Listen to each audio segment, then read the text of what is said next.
오늘 아모스서의 본문은 북이스라엘의 종말을 예언하고 있습니다. 여름 과일을 히브리어로 카이츠라고 합니다. 그런데 끝 종말은 히브리어로 케이츠라고 합니다.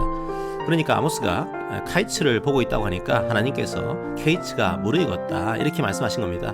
여름 과일이 풍성한 그 기쁨과 그 축제의 시기에 하나님은 오히려 종말을 선포해 버리십니다. 그런데 왜 북이스라엘에게 멸망을 선포하셨을까요? 그 이유가 뭘까요? 아모스는 충격적인 사실을 말하고 있습니다. 가난한 자들을 망하게 하려고 계획을 짜고 있는 사람들, 그 사람들이 누구입니까? 월삭을 지키는 사람들입니다. 안식일을 지키는 사람들입니다. 바로 성전에서 절기를 지키는 사람들입니다. 성전에서 예배를 드렸던 그 사람들이 시장에서는 거짓조를 만들고 있는 겁니다. 고작 신 한 켤레로 사람을 부려먹습니다. 돈만 된다면 뭐라도 관계없습니다. 찌꺼기밀도 팔고 있습니다. 하나님은 그런 죄악을 용서할 수 없었던 겁니다. 하나님이 찾으시는 것은 관계입니다. 하나님과의 바른 관계입니다. 이웃과의 올바른 관계입니다. 그런데 우리의 머릿속에는 은연중에 이혼론이 깊게 뿌리를 내리고 있습니다. 하나님이 요구하시는 것은 이스라엘의 삶입니다. 그런데 그들은 시장에서는 하나님이 필요 없다고 생각했습니다. 시장에서는 말씀이 필요 없다고 생각했습니다. 그저 성전에 와서 하루 종교생활을 하면 그게 믿음이라고 생각했습니다. 그건 믿음이 아니라 그냥 종교생활일 뿐입니다. 바로 그게 북이스라엘 종말의 이유입니다. 그럼 종말의 모양이 어떨 것 같습니까? 성도 여러분, 종말이란 무엇입니까? 죽음이란 무엇입니까? 종말이란 하나님이 없는 상태입니다. 임마누엘을 경험하지 못하는 상태입니다.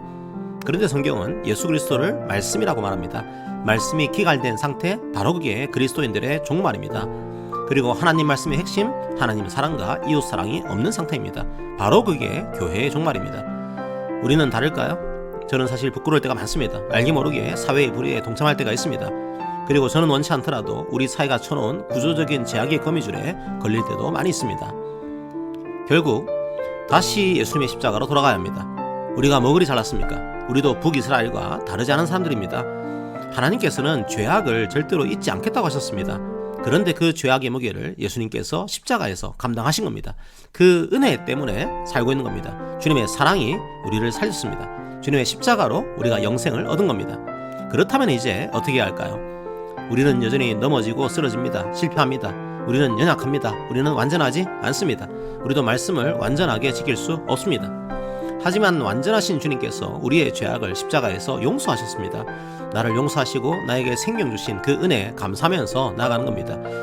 주일 교회당에서만 하나님이 계신 것이 아닙니다. 시장에서도, 학교에서도, 직장에서도, 가정에서도 하나님은 함께 계십니다. 그 남루한 삶의 현장에서 이웃을 사랑할 때 오는 그 주님의 안식을 경험하시기 바랍니다.